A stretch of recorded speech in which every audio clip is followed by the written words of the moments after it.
غار ہرا کی طرف جا رہے ہیں جبل نور پر، اور یہ وہی غار ہرا ہے جہاں میرے آقا علیہ السلام عبادت کے لیے جایا کرتے، یادگاری امت میں سجدے کیا کرتے۔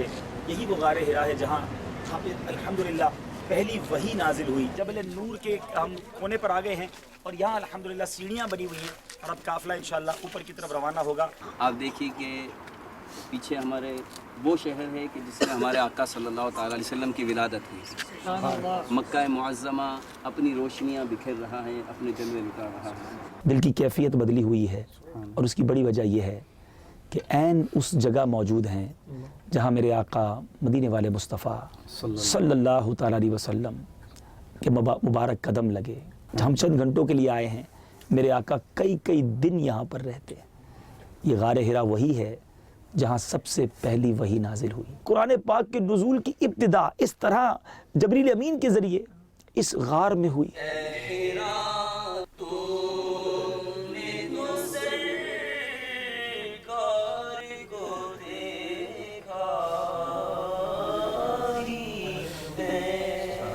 اللہ والوں سے ہے جو وابستہ،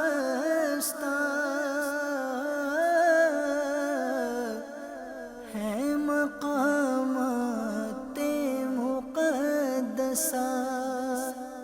اس غار پر آنے کے لیے بہت سارا سفر تو سیڑھیوں پر ہے، لیکن اس غار میں داخل ہونے کے لیے ایک بڑا ہی تنگ راستہ ہے، اور یہ اللہ کی قدرت ہے کہ اس چھوٹے سے راستے سے مرد، عورت، بچے، بوڑھے سب نکل جاتے ہیں۔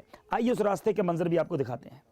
سبحان اللہ، سبحان اللہ، سبحان اللہ، سبحان اللہ۔ اب آپ دیکھیں کہ یہ بالکل ایک چھوٹا سا راستہ ہے، اور اس کے اندر تو شاید یہ 3 یا 4 انچ جگہ ہوگی، لیکن اللہ کی شان ہے کہ ہم نے دیکھا کہ صحت مند لوگ بھی نکل جاتے ہیں، مرد اور عورت بھی نکل جاتے ہیں، اور اس کے علاوہ راستہ نہیں ہے غار ہرا تک پہنچنے کا۔ یہ سر نیچے کر کے آپ کو نکلنا ہوگا، سر نیچے کر کے گزرنا ہوگا، تھوڑا سا مشکل ہے، احتیاط کا تقاضا بھی، احتیاط کا دامن بھی تھامنا ہوگا۔ اب یہ دیکھیں یہاں سے آپ کو نکلنا ہے۔ اللہ کی شان ہے میرے آقا علیہ السلام کس طرح تشریف لاتے تھے، اور ہزاروں حاجی آتے ہیں، زائرین آتے ہیں اور اسی راستے سے گزر کر جاتے ہیں۔ صلو علی الحبیب صلی اللہ تعالی علی محمد صلی اللہ علیہ وسلم۔ غار ثور کی زیارت کے لیے جا رہے ہیں، سنا ہے کافی طویل راستہ ہے، 2 سے 2.5 گھنٹے لگتے ہیں اس پہاڑ پر چڑھنے کے لیے، مگر میں یہ سوچ رہا تھا کہ ہم تو رات میں جا رہے ہیں، پیارے آقا علیہ السلام، دشمنوں کا خوف، اور کس طرح یہ پتھریلے راستے ہوں گے۔ آج تو روڈ بنی ہوئی ہے، ہم ایئر کنڈیشن گاڑی میں جا رہے ہیں، مگر وہاں یہ کس طرح سفر ہوا ہوگا۔ بڑی یادیں ہیں اس غار کے حوالے سے کہ اس کے دہانے پر کبوتروں نے انڈے دیے، مکڑی نے جالا بنا۔ نبی پاک علیہ السلام اس غار میں جب تشریف لے گئے تو سیدنا صدیق اکبر کا وہ عاشقانہ اور والہانہ داخلہ یاد آ رہا ہے کہ یا رسول اللہ صلی اللہ علیہ وسلم آپ باہر تشریف رکھیں، پہلے میں اندر جاؤں گا، اور پھر کس طرح انہوں نے وہ سوراخ بند کیے۔ نہ جانے وہ غار کیسا ہے۔ میرے لیے بھی زندگی میں یہ پہلا موقع ہے اس غار کی طرف جانے کا، تو اللہ کرے کہ بعد حاضری نصیب ہو۔ یقیناً یہ وہ پہاڑ ہے جہاں نبی پاک علیہ السلام کے قدم لگے، سیدنا صدیق اکبر رضی اللہ تعالیٰ عنہ کے مبارک قدم لگے، اور یہ وہی راستہ تھا جب میرے آقا علیہ السلام سیدنا صدیق اکبر رضی اللہ تعالیٰ عنہ کے مبارک کاندھوں پر سوار ہوئے۔ کیا منظر ہوگا، کیا ادا ہوگی، کیا سما ہوگا۔ یقیناً ان فضاؤں میں جانے کی سعادت مل رہی ہے۔ آپ بھی ہمارے ساتھ رہیے۔ وہاں ایک عاشق رسول سانپ کا بھی واقعہ ہے، کیا واقعہ ہے انشاءاللہ وہ آپ کو وہاں بتائیں گے۔ صلو علی الحبیب صلی اللہ تعالی علی محمد صلی اللہ علیہ